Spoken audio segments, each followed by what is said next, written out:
warm good evening to you. Welcome to our continued coverage of the Russian invasion of Ukraine right here on Channels Television. I'm Amarachi Ubani. And I'm Millicent Walker. Here are the headlines. Russian President Vladimir Putin calls on the Ukrainian military to seize power in their country a day following Moscow's invasion of its southern neighbor. Nigerian students caught in the middle of the crossfire in Ukraine call on the government to provide means for them to return to Nigeria. Plus, solidarity protests break out across the world against Russia's invasion of Ukraine.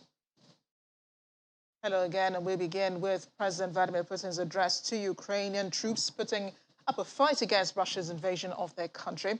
It's a pretty unusual request, though. He calls on the military to seize power, saying, "I once again appeal to the military personnel of the armed forces of Ukraine. Do not allow neo-Nazis and Ukrainian radical nationalists to use your children, wives and elders as human shields. Take power into your own hands. It will be easier for us to reach agreement." He adds that Russian servicemen in Ukraine are actively, bravely, professionally and heroically fighting against the Ukrainian forces. Well, also addressing his people in a late-night speech is the Ukrainian President Volodymyr Zelensky, who says European leaders are afraid to lay out path for Ukraine's NATO membership, but that Ukrainians are not afraid of anything, not afraid to defend their country, not afraid of Russia, not afraid to talk to Russia, not to talk about anything, about security guarantees for the country, and not afraid of talking about neutrality. He asked what guarantees will the Ukrainians get and which countries will give the guarantees. President Zelensky says he and his family are still in Ukraine before going on to acknowledge how many people have died in the conflict so far. He said 137 citizens were killed, 10 of them officers, while 316 people have been wounded. So it's the second day of Russia's invasion of Ukraine, and so much has happened in the last 24 hours. What's happening now? One of the latest developments is Russian forces advancing on the capital, Kiev. Authorities are calling on the population to do everything they can to resist the invading troops. The Ukrainian Ministry of Defense and the Interior Ministry is appealing to residents to inform authorities of troop movement to make Molotov cocktails and neutralize the enemy, as if in a leaflet with step-by-step instructions of how to make petrol bombs, posted on social media by the Ministry of Defense. There's more in this report. It's day 2 of Russia's invasion of Ukraine, the first major ground war in Europe in decades. In Kiev, Russian troops have reached the northern parts of the city. Video posted on social media shows Russian armored vehicles in the capital. The city came under a sustained barrage of airstrikes this morning, which blew the windows out of some apartment blocks and left craters in the city streets. Russian forces have also taken control of Hostomel airfield near Kiev.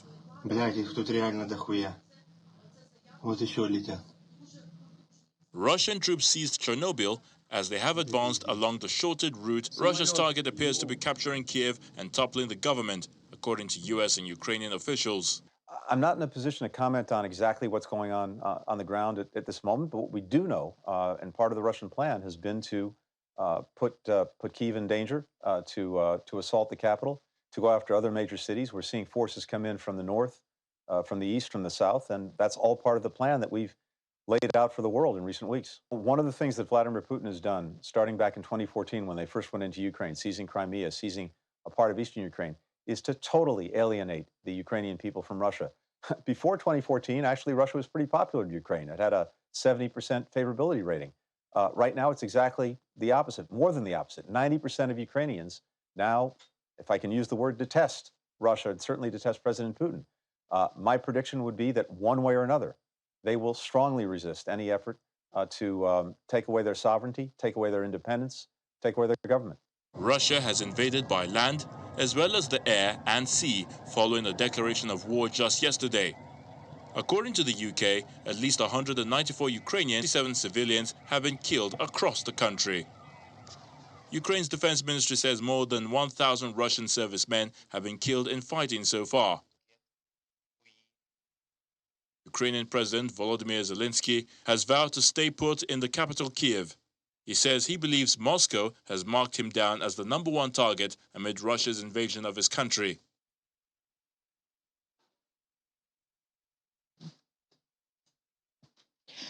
Well, joining us now is Palumi, who's asked we do not reveal her surname, but has so graciously agreed to speak with us from Vinnytsia National Medical University in Ukraine.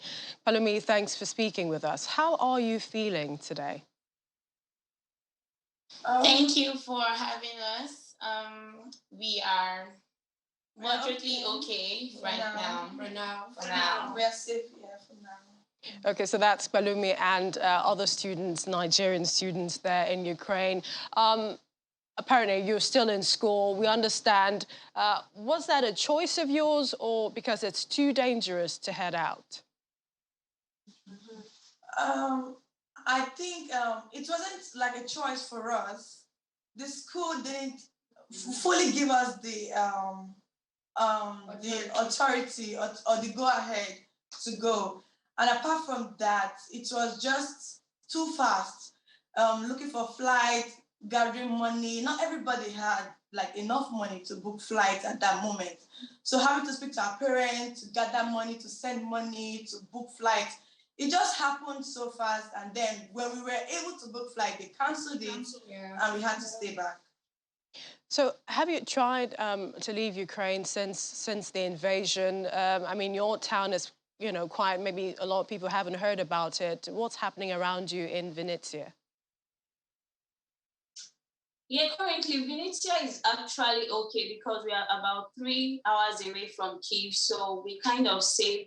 We didn't hear any like sound of the bomb or the missile, but we were just trying to seek safety when we hear the siren, like going down to the underground, the bomb shelter. We went there for about 4 times. We woke up like since 4 a.m. in the morning. We've been going and coming, and so that's how it's been like here. Also, a lot of Nigerian students in similar situations say they've been trying to, rewatch the Nigerian mission in Kiev to get some direction, to call them where to go, what to do, questions of evacuation. What's been your experience? It's not been good, really, because we've tried to call our embassy over and over again. Nobody's speaking. They're not responding to our emails, to our text messages. They are not responding at all. Left stranded. The message we got will be like, just be calm, just be calm. And then people who have like moved to Poland, they're not allowing them to move in. Exactly. They're sending them back at the border. I feel the country hasn't given them the go-ahead to move. Or they haven't let them know that, okay, Nigerians will be entering the country, will be entering Poland. So everybody's stuck there too as well. And the embassy is not saying anything. And it's very cold. And it's so cold outside. It's very cold. And they are not like cabs outside, so you practically have to drive. You're walking. Some people actually walked all the way to the Poland border. That's how bad. That's very bad. So essentially a lot of things happening at the same time for you there. Yeah. But tell us, in terms of how you're coping, family members, are you reaching them? Are they able to get to you? Are you talking to your family? Yeah, we are reaching them. They keep calling. Yeah, that's a good thing. They are panicking and tension everywhere. What's happening? Yeah. But the lucky thing is that in Vinnytsia, there is no bomb for now. Nothing is happening. We are still safe, and some people are running to Vinnytsia for like shelter and for safety. Yes. Thank you so much, Palumi and friends. Continue to stay safe. Hopefully, we'll talk to you in the future. Thanks. So much.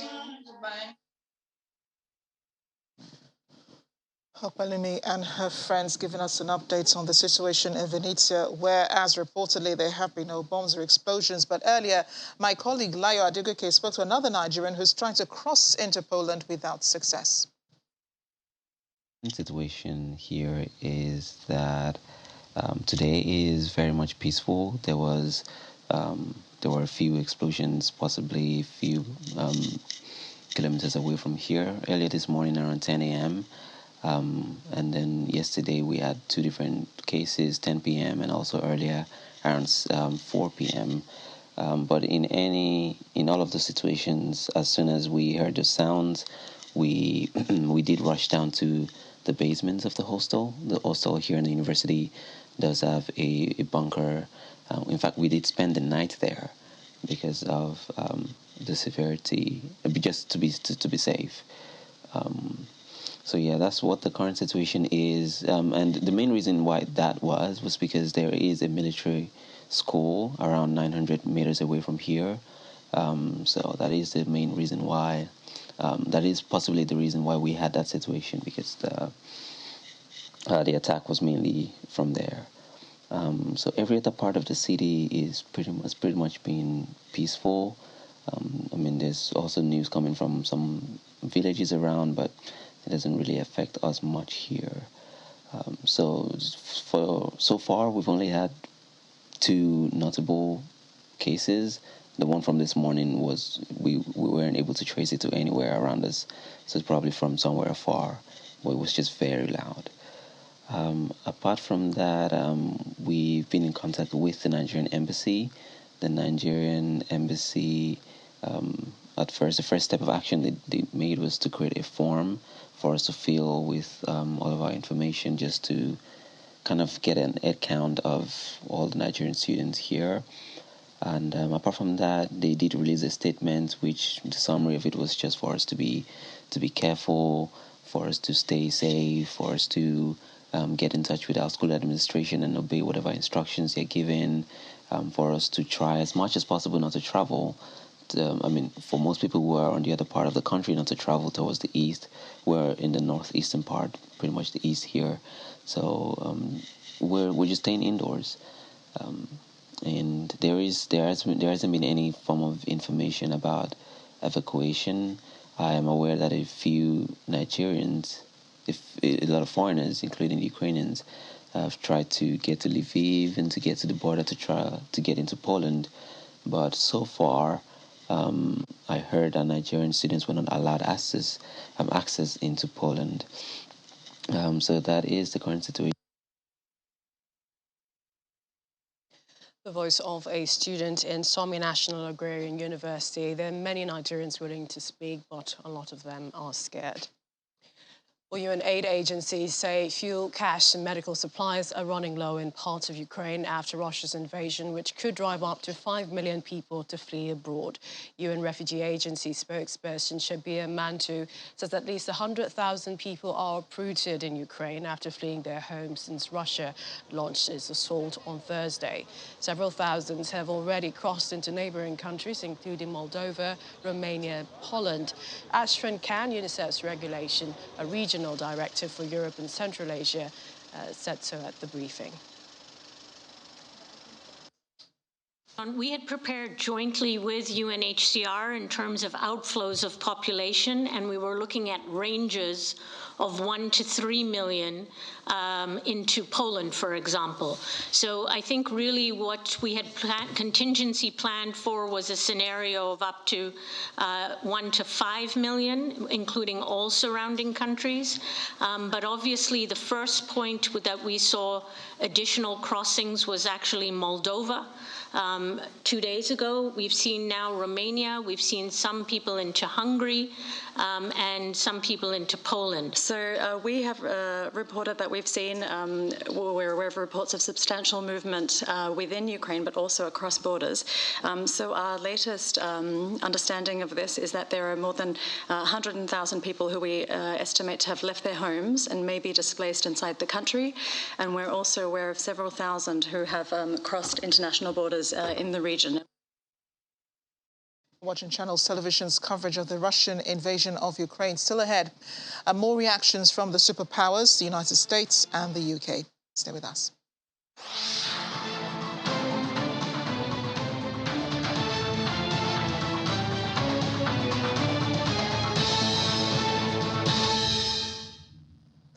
Welcome back to our coverage of the Russian invasion of Ukraine. President Putin, after speaking earlier today, says he's open to sending a delegation to Minsk as Russian troops target Ukraine's capital, Kiev. According to Kremlin spokesperson Dmitry Peskov, President Putin is ready to send a delegation to the Belarusian capital for talks with Ukraine. Peskov told Russian news agencies that the contingent of officials could include representatives from the country's foreign and defense ministries. And his remarks come after after an advisor of Zelensky suggested Kiev was ready for talks with Moscow, including on adopting a neutral status regarding NATO. Zelensky says demilitarization would need to be an essential part of that.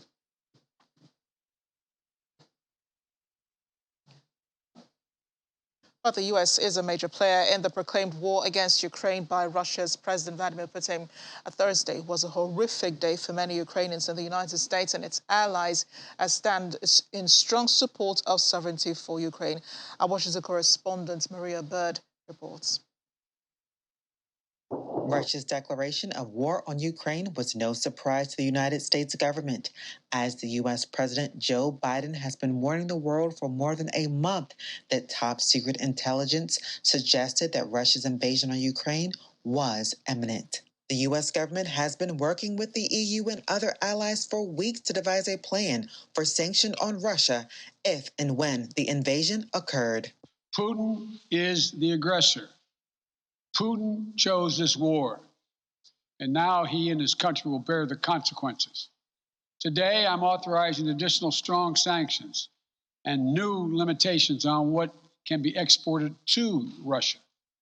This is going to impose severe cost on the Russian economy, both immediately and over time. 27 members of the European Union, including France, Germany, Italy, as well as the United Kingdom, Canada, Japan, Australia, New Zealand, and many others, to amplify the joint impact of our response. We will limit Russia's ability to do business in dollars, euros, pounds, and yen to be part of the global economy. We'll limit their ability to do that. We're going to stunt the ability to finance and grow the Russian military. We're going to impose and we're going to impair their ability to compete in high-tech 21st century economy.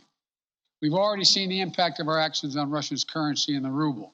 Despite the recent attacks and occupation by Russia in parts of Ukraine, the U.S. still holds firm to its interest in diplomacy. The road to diplomacy is always open.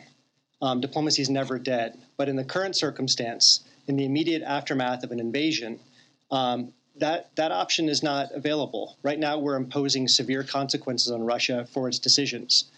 If there were to be a shift in Russia's strategic choices that upheld core principles of respecting your neighbor's borders, respecting your neighbor's sovereignty, allowing countries to have the freedom to set their own course and their own destiny, that would be a different situation, but that's not where we are. The United States has made it very clear that they plan to stand for Ukraine's independence, humanitarian rights, and freedom. The U.S. will hold true to these core American values and not spare any cost or long-term impacts on to Russia.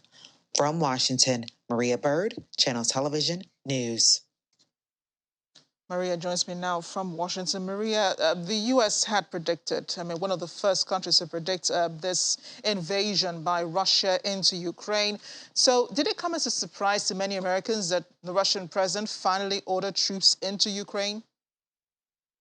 This was no surprise to Americans that this was going to happen. I think you're correct. The U.S. has been a front runner and a leader in kind of the ideas and the intelligence that led to what was perceived to be an invasion by Russia onto Ukraine. And so whether or not you sit on the Democratic or Republican side, this was not a surprise. I think the question is what involvement the U.S. is supposed to have in this and how the U.S. will handle this moving forward. So how do Americans expect their president to react? I know the President Biden has announced sanctions. He announced them yesterday, hours after that invasion happened. And those sanctions were targeted at more Russian oligarchs and their families as well. He said that. Have there been more announcements today? The sanctions, I think Americans are okay with. I think the Americans are more concerned about how this will impact American citizens. That's the greatest concern. We know the president has said before that there will be some impact on Americans, but he's hoping that that will be minimal. We saw the stock market has taken a little bit of a hit, but yesterday it did recover. And so I think that those sanctions are having many investors believe that the U.S. will be okay despite the tension and the invasion of Russia into Ukraine. So I think that's the greatest concern of many Americans. America's been through quite a bit over the past 18 to 24 months. And so their concern is what is going to be next and how this will impact the economy here in the U.S. and obviously the livelihood so many. And so you have some that are a bit concerned. I think now you're seeing polls are showing that they would prefer that the U.S. not get heavily involved, especially the relief to troops. But they do understand where the president stands, and they do want the U.S. to obviously be strong and not weak in their stance. But the U.S. isn't really heavily involved in what's going on in Ukraine. I know that President Biden had promised the U.S. will respond if Russia invades Ukraine. But now we're hearing only sanctions. But Ukraine is looking to Western leaders, looking to NATO allies for help. So what sort of help would the U.S. be able to provide now, even though Ukraine is not a member yet of NATO? You're exactly correct. I mean, I think the sanctions, which has been clear, it will take a long time for those to truly impact Russia. And the thought is that Russia will already be out of Ukraine, and Russia will have already done what they are requiring and what they're set to do by the time these sanctions really take an impact and effect on them. And so how will the immediate help be brought forth? I know there's a lot of humanitarian rights efforts that the U.S. is prepared, but at this time, we're not hearing that many troops will be leaving. Now, over the weekend, we could see things change because I believe that we will probably have some pressures from many allies and the global community for the U.S. to do more than just sanctions. And as you stated before, the U.S. has been a leader and was a front runner in kind of this intelligence and the belief that Russia would invade Ukraine. But many Americans are a bit concerned of having troops actually enter and to have what could be considered a war, and the U.S. being part of a much larger war. So maybe pile on heavy on the diplomacy between Russia and Ukraine. The Ukrainian president says he's open to talks with Russia. How open is the U.S. to negotiations with Russia?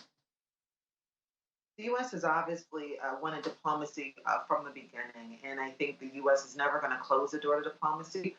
The U.S. is obviously going to go in the direction if Russia continues to move forward on invasion. They will continue to do strong arms with sanctions, but I don't think that the door to diplomacy will ever be closed, because that is obviously the hope, is that diplomacy will be able to end this situation, and obviously would then perceivably end bloodshed, and obviously potentially if any American military was to go in, it will potentially alleviate that concern for many Americans as well. Thanks, Maria, for bringing us up to speed. I'm sure there will be more reactions later today. Leaders are still wrapping their head around what Russia has done in Ukraine. Thanks again, Maria.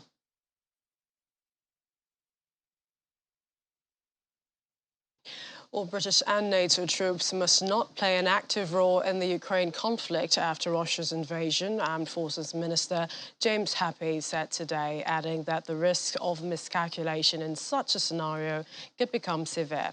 He told Parliament, "But we must all in this House be clear that British and NATO troops must not play an active role in Ukraine. We must all be clear what the risk of miscalculation could be and how existential that could very quickly become if people miscalculate and things escalate unnecessarily." Russia has banned British Airlines from landing at its airports or crossing its airspace, its state civil aviation regulator said today. The move follows London's ban on the flights of Russian flag carrier Aeroflot imposed in response to Russia's invasion of Ukraine. Both in land, sea and air. But we must all in this House be clear that British and NATO troops must not play an active role in Ukraine. We must all be clear what the risks of miscalculation could be and how existential that could very quickly become if people miscalculate and things escalate unnecessarily. Mr. Speaker, as you'll appreciate, a no-fly zone is somewhat difficult to implement in a hostile airspace against a peer adversary. We need to have our eyes wide open to the reality that in such an event, NATO jets would not possibly, but would most certainly probably come into a combat situation with Russian jets, and the risk of miscalculation and escalation and the triggering of Article 5 could not be understated in those circumstances. Well, UK Defence Secretary Ben Wallace told ITV that he thinks that's their retaliation for us yesterday, banning Aeroflot from using and landing in the UK, a sort of tit-for-tat response. Russia's Civil Aviation Authority, Rosavetsia, says the measure was taken as a response to what they call unfriendly decisions by the UK aviation authorities. Well, joining us right now, Henry Ridgewell, VOA correspondent. He joins us from London. Hello, Henry. What's the general mood right now in the UK? It's a mood of worry. It's a mood of frustration that more can't be done to help a close ally, Ukraine, I think. But you heard there in those clips from the Armed Forces Minister and the Defence Secretary that they're very clear. British troops will not be put in the way of Russian troops in Ukraine, and the limits of what Britain can do really are to supply military equipment to Ukraine, which it has already done in the form of some defensive weapons, notably Javelin anti-tank weapons, which have been put to some use by the Ukrainian armed forces already against Russian forces. And it's worth noting the latest UK intelligence updates we're receiving, which claim that actually the Russian advance has been far slower than Moscow had hoped, that Ukrainian forces have been successful in repelling them in many instances, and that at least 450 Russian armed forces personnel have been killed in action so far in just the last 2 days of fighting. We have no way of verifying that, but indeed the Ukrainian armed forces claim that over 1,000 Russian forces have been killed. Russia, on the other hand, claims that several hundred Ukrainian forces have been killed. And don't forget here, it's an information war as well, that both sides are trying to overwhelm the other and claim victory. So the atmosphere here in Britain is one of deep concern that the continent, of course, has returned to large-scale conflict like it hasn't seen since the end of the Second World War in 1945. It's one of determination that Vladimir Putin, the Russian president, will pay for this, but we're really unsure of exactly how far and how quickly those sanctions will impact on the Russian economy. And time is something that the Ukrainians clearly don't have on their side. Indeed, Henry. But in terms of what the people in the United Kingdom are feeling on the streets of London, how are they reacting to this, especially the sanctions from the UK government to Russia? I think there's widespread support for those sanctions. There is huge recognition among the whole population, I think, of the danger that Russia poses, the danger not only to Ukraine, but the whole of Western Europe and the Western way of life. So I think there is support for the British government's stance on this, majority support. There are some who don't support the stance and who blame NATO, but that's a very minor viewpoint. But there is nervousness as well, in that people here in Britain are already facing what's being called a cost of living crisis, with prices going up, particularly the cost of energy, of gas to heat homes, of petrol, the petrol pumps to fuel cars. And the fear is that the conflict in Ukraine and the possible impact on energy supplies into Europe will see those prices go up even more. That could be felt over the coming weeks, and that could test public support for any further measures on Russia which might target their energy industry. But I think for the moment, there is just shock among the population across Europe that war has returned to the continent, and there is broad support for European measures being taken to try to persuade Putin to change his mind. In terms of the sort of tit-for-tat response, Russia also banning UK airlines, I mean, did the UK government see this coming? I think probably they predicted that Russia would take retaliatory measures whenever similar things have happened in the past. That has happened too. So the sequence of events was that Britain banned Aeroflot, the flag carrier of Russia, from landing at British airports yesterday. And Russia has taken the decision to ban all British airlines from its airspace today, which means that, well, British Airways has put out a statement saying that it is rerouting its aircraft that are heading east around Russia, which will add several hours and one would have thought several costs onto those journeys, although there are fewer aircraft heading in that direction because of the situation with the pandemic. But we understand that Britain isn't alone in looking at these measures. I understand that Poland is also considering closing its entire airspace to Russian aircraft.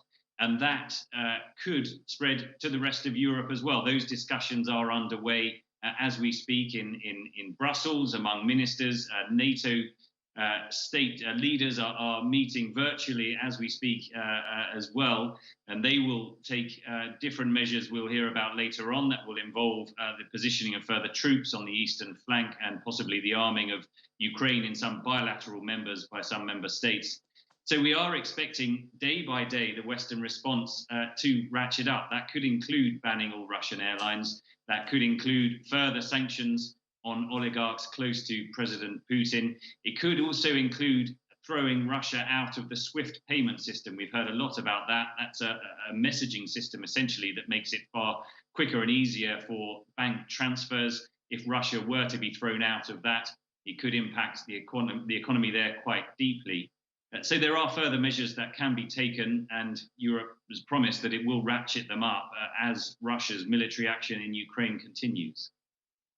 And Henry, I mean, the US president says that, he'll be discussing with G7 leaders on perhaps, response to Russia, maybe more sanctions, we don't know. What does the UK stand on this? I think it will support those sanctions and those measures in whichever forum and whichever fora that it can. One emphasis that has been placed very much in recent days is the importance of unity and a broad base of support for these sanctions as is possible across the democratic world, essentially. So you haven't just seen the European Union and the United States and NATO members take action. You've also seen Japan inflict quite harsh sanctions matching those imposed by the United States and Europe on Russia. You've seen Australia as well take similar measures.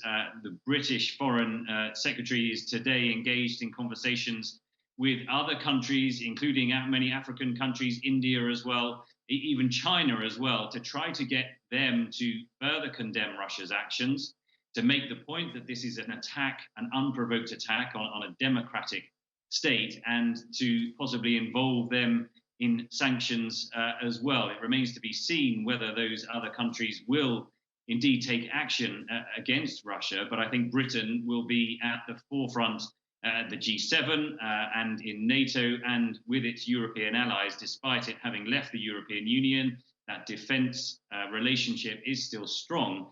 And for the moment, Western unity is holding fast. And many analysts you speak to say, it is impressive how coordinated the response has been, given transatlantic and NATO divisions in recent years under the leadership of former American President Trump.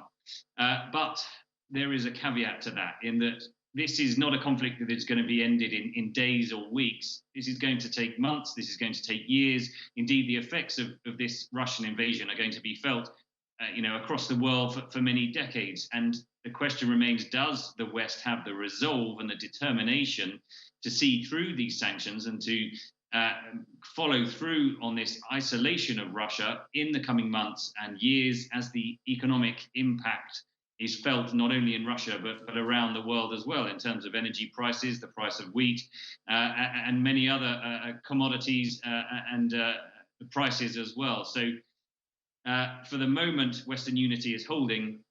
We'll be back here again talking about this in the months and years to come, and it may be a different picture. Thank you, Henry Ridgewell, VOA correspondent there from London. We'll continue to talk to you about this story as it develops. Thanks. Good to be with you. Well, many Nigerians are stranded in Ukraine. That goes without saying. A lot of them are students who are studying in various universities across the country. Many of them are trying to get out, though, trying to go through Lviv, trying to get to Poland, and have been stranded at the border. My colleague Layo Adegoke spoke to one of them. I believe her name is Eniola Badejo, on her experience at the Polish border.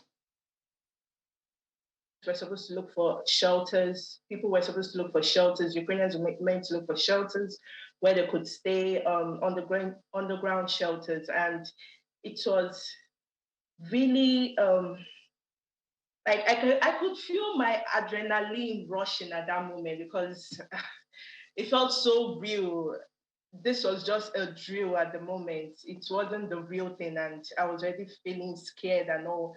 Like my mind was all over the place. It was like my life just flashed before me. Like anything can happen right now. But yeah, for now we're just trying to be calm, trying to put our parents' heart at ease also, and just make sure that this, pray also that this whole situation does not escalate more than this. Yeah, I can only imagine how, you must be feeling right now. I was going to ask, have you been in contact with your parents or have you been in contact with, the Nigerian embassy? The government says it plans on sending a special flight for evacuation.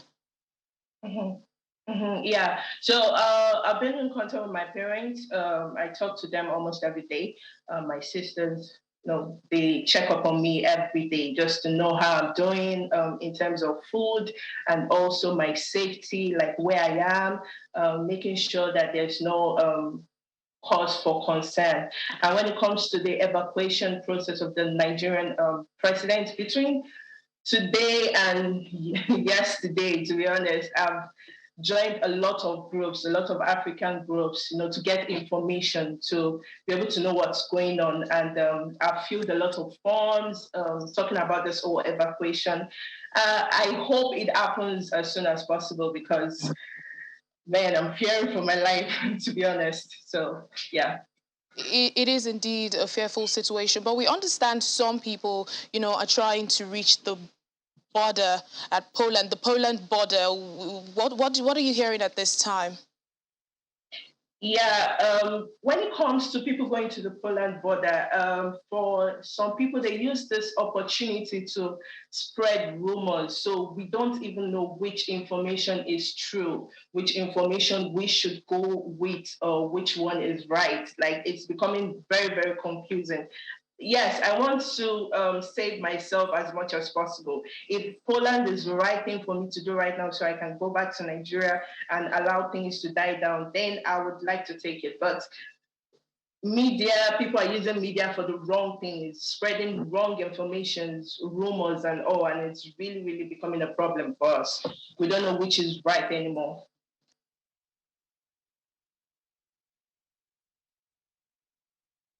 And that was Temitayo Kolawole giving, her experience. And she talked about Nigerians who are trying to go through Poland. I understand that is a major route right now, an option for Nigerian students who are trying to get out of Ukraine. Because it's... the European Union has asked neighboring countries to open their borders, expecting as many as 100,000 people to show up at the borders and to enter their countries. A lot of civilians caught, in their daily life. It's also, we've been hearing from students today talk about their experience and where they are. It would also be nice to hear what the Nigerian government and the Foreign Affairs Ministry has planned and for them, because we do not know how far this war will escalate. But the minister spoke yesterday, Millicent.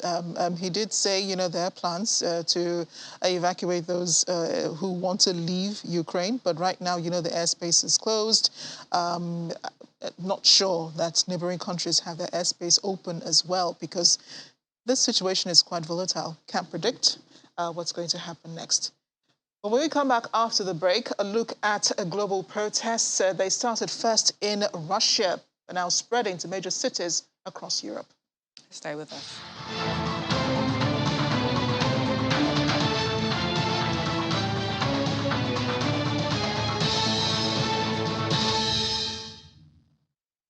And like we've been speaking to you, the latest developments coming in from Ukraine, talking to some Nigerian students, some Nigerians who are stranded in Ukraine. Our technology correspondent is online speaking with a few of them, and he has the latest. Let's go over to him now, Victor Matthias. Thank you very much, Mamarachi, as well as Millicent. Like you said, it's just so much going on.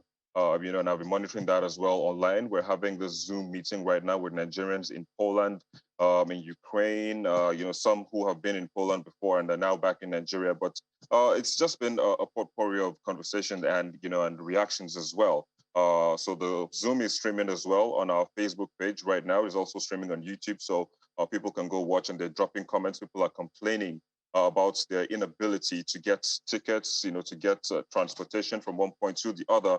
But just before you came to me now, I was speaking with Fortune Agu, who was telling us about what is going on with his sister, who is currently in Ukraine. They've been trying to get her flight tickets to come back to Nigeria. But I think it's just best we hear from Fortune. Fortune, so again, like you were telling us just moments ago, what was the situation when you tried to get your sister out of the country? I think it was already a bit too late because we wanted her to fly out today, but we couldn't get flights. And, by the time we woke up on Thursday, it was a whole different situation. People were leaving. Ukrainian citizens were already running out of the country. As of now, she's on her way to Romania. I know a lot of Nigerians are heading towards Lviv so they can get to Poland, but she couldn't get a ticket to go on to Lviv. And the train that arrived was heading towards, I think they call it Kiev or something, and that goes to Romania. So she had to jump on that train. The last time I spoke to her, she was like, there were so many people at the train station. To even get into the train is a problem. So you could have the money to buy the tickets, but you can't even get into the train. And I was on a Twitter space. We're talking about how to help Nigerians, those heading to Poland, those heading to Romania. And so many people, wonderful people, they gave a lot of suggestions, Nigerians at Warsaw, but we haven't really heard much about from Nigerians in Romania. We tried to communicate with the embassy, but we couldn't get feedback from them, sent them emails, but they've not responded. Recently, we got an information on Twitter. I don't know how legit it is, that we should send their passport number and their names and a passport data page to them. I don't know what they want to do with that, but we have been waiting. They're on the train now. It's a 14-hour train from Kiev to Rakiv. So they can. Yeah, let's hope they get to the destination, safely and soundly. But let me also bring back Dr. Tadeo Motosha, who is on the other end, because he talked about some people who are waiting and being there on standby, hoping that people will cross over into Poland so that they can offer help. Dr. Tadeo Motosha, again, let me just get an understanding as it is now. How many people have crossed over, and what is the situation? On the Polish side, what are the plans being made by Nigerians to ensure that those who cross over have a safe and a soft landing? Yeah, thank you, Matthias, Victor. Between the last time I spoke, that's like 10, 15 minutes ago, a number of people have reached me again, and I have updated information that about 7 people have been able to cross over the border.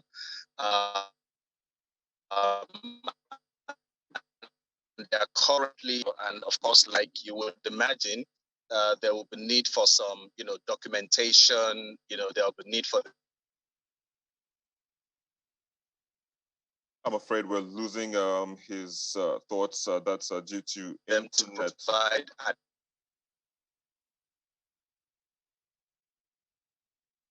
I'm afraid we're losing him due to internet. But Victor Bamshai, give us a background. Like you said earlier on, what's the situation? How was it easy Which to from move? our end, we're already. Yeah, we lost you for a bit. Let me just hold you there for a bit and just get some thoughts from Dr. Victor Bamishai. You were there during the Crimea situation. How was the movement? And what do you think Nigerians should be doing now? To be safe and to be to be safe and to be in good condition as all of this is happening. Yes, let me say for Dr. Tade is traveling to the border right now so that he can, be able to manage things from the front. So that's why he's having network glitches as he travels. But like I said earlier, this is a much different situation from the Crimean incident because we're traveling from the peninsula to the mainland. But right now you have people traveling from all over the country to different parts of the border or at least border cities. And so the way to be safe at this time is to get yourself within groups of people don't stay isolated. During the Crimean and the Donbass, Donbass is the Donetsk region, and the Lugansk, when they were initially separated, we had cases of Nigerian students being kidnapped. You know, they came to their homes and kidnapped them. And it took a lot of negotiations and diplomacy to get them released, but that was not without torture. So we wouldn't want a repeat of that. And so if you are in groups of people, it's much easier, you know, to signal and also to be safe. And please stay within houses or apartments that have bunkers. And so this is why it's wise to stay within hostels. There are many hostels, most of the hostels in Ukraine are equipped with bunkers, and bunkers are known to be bomb proof. So right now, it's advisable, like I said, to communicate and be within groups, especially knowing that many Nigerian students in Ukraine do not actually speak the local language, which can be Russian or Ukrainian many times. And at this point in time, if you are going to go to the border, please don't go alone. Make sure you are in groups of people, and make sure you at least have good, you know, battery life at the time you are going to start, because it can be quite a strenuous journey of, you know, trekking many times for between 2 to 4 hours. Some people have even reported to have trekked for 7 hours. So for whatever might be happening, you want to have, you know, your device on to be able to communicate to people who are. Okay, all right. So let me hold you there for a bit and go back to the studio where Amarachi and Millicent are, of course, giving more updates, you know, from their end. Amarachi, this is what has been going on the Zoom Hangout. And of course, there are also more messages streaming on our Facebook Live as it is right now, and also on the YouTube. But at this point, I would just have to hand over back to you guys in the studio. And of course, this will continue so people can also still join us. It's live on our Facebook and is also live on YouTube as well. It's back to you guys in the studio. Thank you, Victor. Matthias there. You're watching Channels Television, the coverage of the Russian invasion of Ukraine. Well, now protests have erupted across major cities in Europe and the United States in support of Ukraine, with demonstrators condemning Russia's attack on its neighbour. Take a look.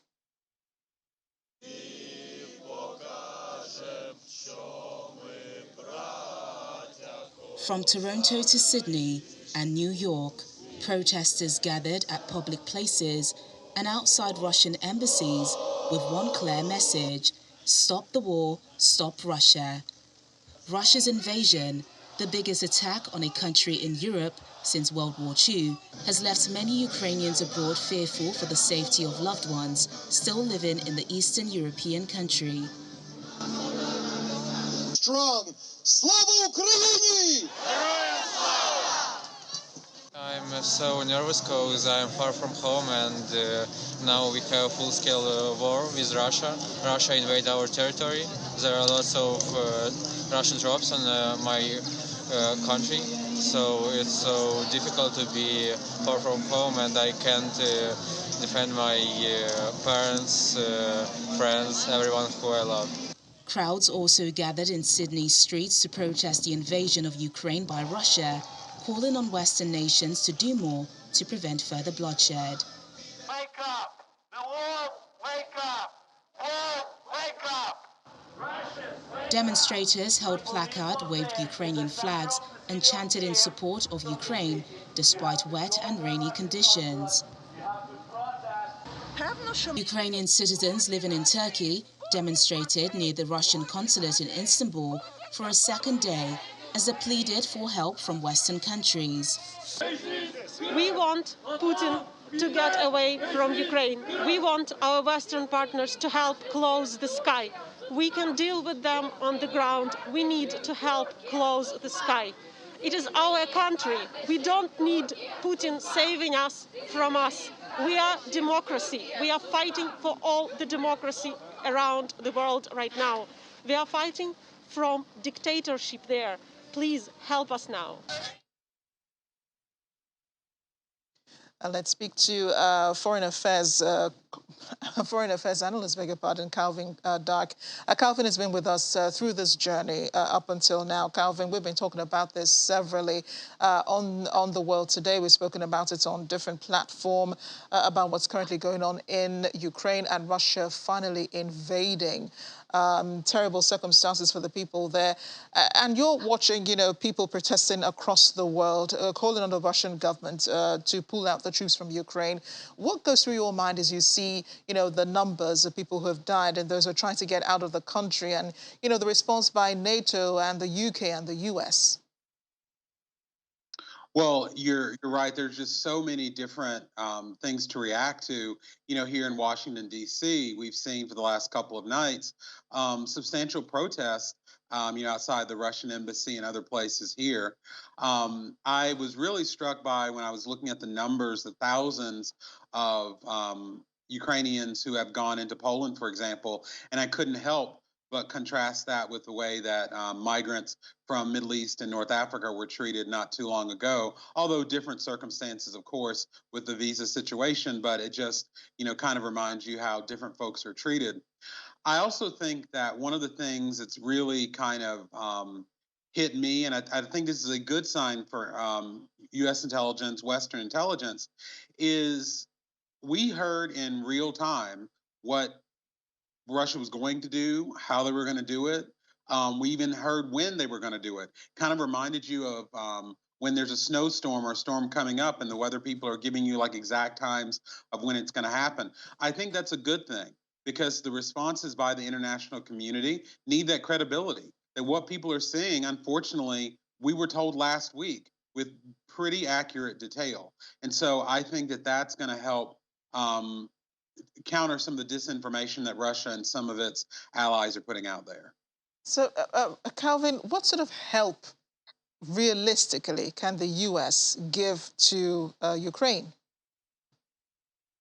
Well, I think kind of connected with that question is what help are we willing to give the Ukraine? Because one of the things that for me had been a little bit confusing is the United States was taking a leadership role, I'll say, on the world stage as far as telling Russia what they would or wouldn't be tolerated, but at the same time being very clear that it would not involve U.S. troops and some other restrictions.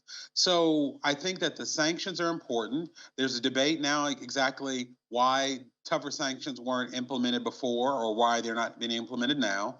And because I think that Putin, just as we knew the play-by-play that he was going to undertake, he also knew the sanctions. That wasn't a secret. And I think that he has planned for that. So what I think the United States and other allies of the United States need to maybe communicate a little bit better is what's next. You've already said it won't involve soldiers, but what happens when you get to the toughest sanctions possible? Well, Calvin, a lot more still needs to be discussed. We'll be talking more about this next week. Thanks for joining us on the program today. Thank you. That ends our coverage of a Russian invasion for today. We'll keep monitoring those updates and bring them to you as we get them. And some conversations are ongoing. Nigerians trying to cross into Poland and also leave Ukraine. And you can take a look at that on our Facebook page, also our YouTube channel, channelstv.com. Our coverage of COVID-19 in Nigeria continues at 6 p.m. So also SMME Clinic delayed a broadcast on DSTV platform at 6 p.m. It's from Borno State. I'm Amarachi Ubani. I'm Millicent Wonka. Thank you for watching.